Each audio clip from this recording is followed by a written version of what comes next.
up again, guys? Brian here at 3TR and episode 171 of my weekly Q&A show, The People's Questions.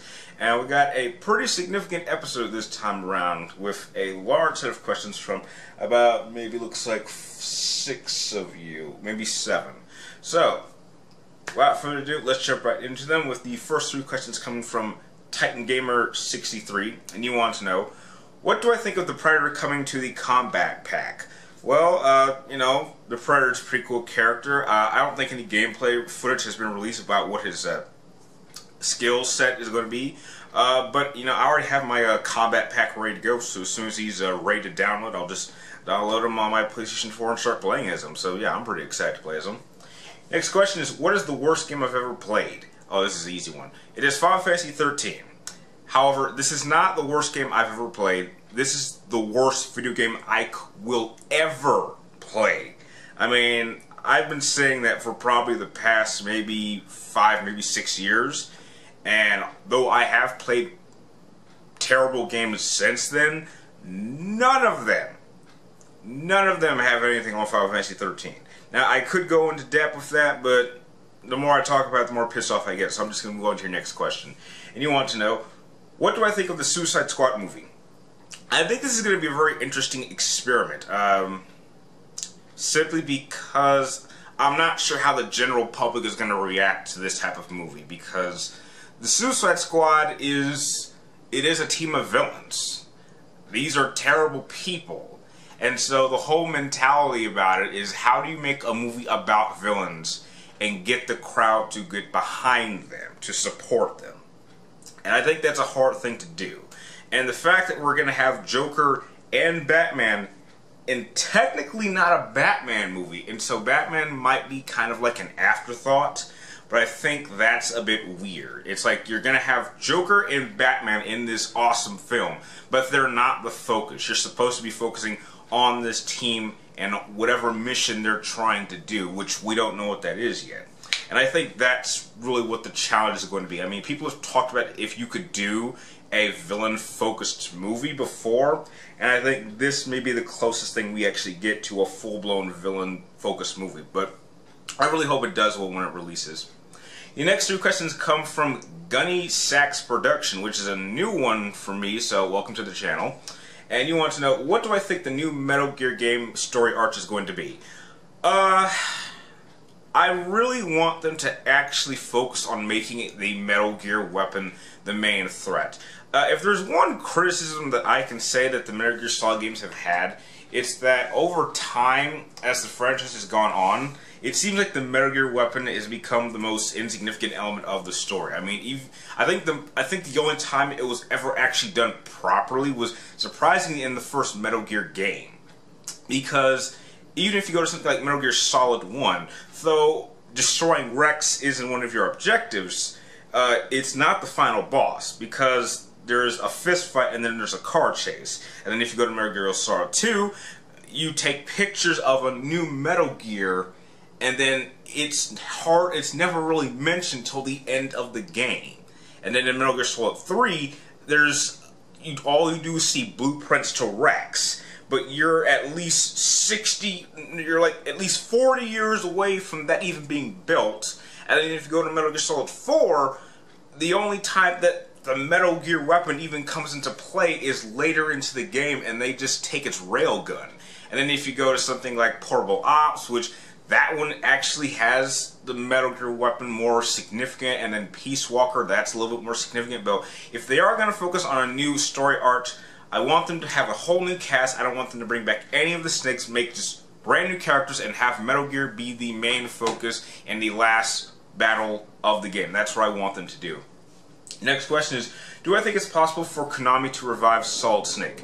I don't want them to revive Solid Snake. At this point, if we're counting Revengeance as part of the official canon, which I don't, then Solid Snake is retired. He is done. I mean, if they brought him back now, then it kind of ruins the whole purpose of the ending of 4 and the ending of the franchise. The whole purpose was Big Boss dies, Solid Snake retires, and he's no longer a soldier. I thought that was a beautiful ending to this story. It was a beautiful way to handle these two characters. I don't want them to ruin that. And just because you're having some problems with Hideo Kojima doesn't mean you have the right to shit all over his work. Leave it alone. Let's pick a new protagonist. And the last question is, what are my opinions about Konami disowning Kojima's productions? Well, I just kind of talked about that a little bit, and I think it's absolute bullshit, because if it wasn't for him, I don't think Konami would really have many franchises, since that's really all they're really known for. And maybe a couple of their card games. So I think, despite the fact that he may be having creative differences, he's been working for you for 20 years. Show the man some respect. He is a genius at being a game director. Leave it at that. That's all I have to say about the matter.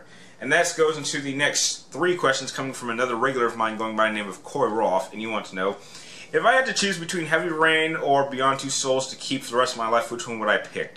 Well, I love both of those games, but I think that Heavy Rain is a little bit better. I mean, as much as I loved Ellen Page's performance as Jodie in Beyond Two Souls, my biggest problem with that game was I didn't like how they told the story. Because since the beginning of the game is technically the end, it meant that all the suspense throughout the entire game was really gone. So Jodie was really never in any danger. It was just who across her life was going to die over that period of time. And, you know, that just kind of took the suspense in. As opposed to something like Heavy Rain, which is a crime drama.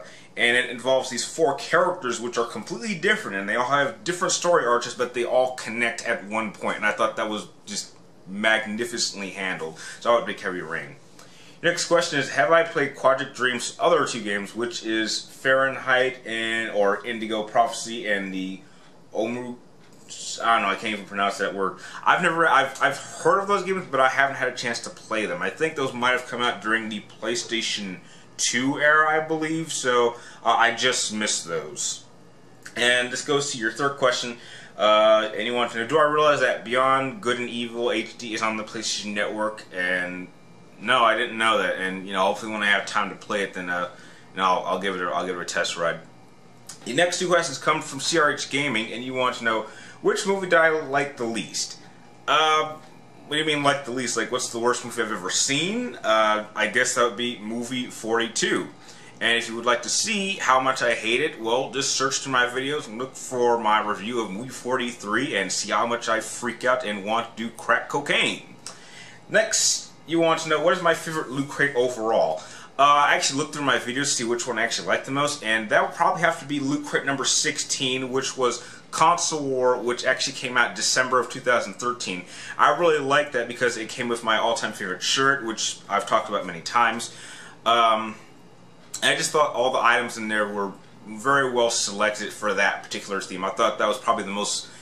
all the things in there, it made the most sense for that theme, as opposed to other ones where they sometimes throw things in there that don't make any sense. I thought that one was the best handled. The next 4 questions come from someone, I think this might be your first question for the people's questions, but I know you've commented on a lot of my other videos. And this comes from Philip the Darkness March, and you want to know, will I be watching Death Battle with Snake in it? Yes, of course. I'm a massive Metal Gear Solid fan. I love Snake as a character. Can't wait to see who he takes on. And this kind of goes into your second question as who I think his challenger is going to be between Agent 47 and Sam Fisher. I think it makes more sense that it's Sam Fisher, because Sam Fisher has been more compared to Solid Snake than anyone else. In fact, I do believe that the Splinter Cell franchise was actually based kind of off Metal Gear, so I think it makes more sense for him to go up against Sam Fisher.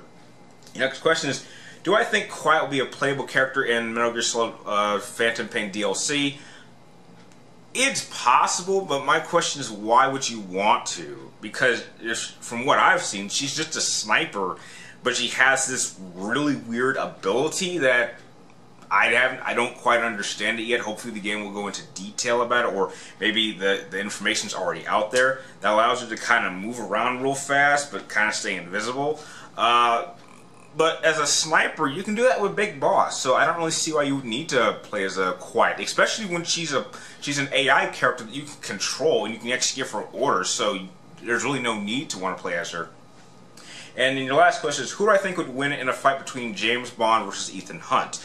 Well, this is a little bit cryptic because which James Bond are we talking about? Because I think that if you compare Ethan Hunt with all the James Bonds, I think he would probably kill all the James Bonds except for Daniel Craig's James Bond, because I think as a fighter he's the most formidable, and even in that situation I think Daniel Craig's Bond might take down Ethan Hunt after a long fight, but I think Ethan Hunt would definitely kill all the other Bonds hands down. So I guess overall Ethan Hunt wins, being able to take down the 5 other Bonds, but not being able to take down one. So I would guess say Ethan Hunt as a whole beats James Bond.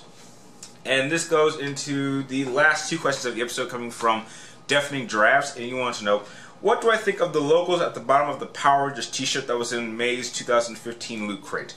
Well, I guess they're okay, because you have Loot Crate, you have Mighty Morphin Power Rangers, and you have Flophouse. So I don't have a problem with the logos. They're just telling you who this shirt belongs to, so the logos are fine with me.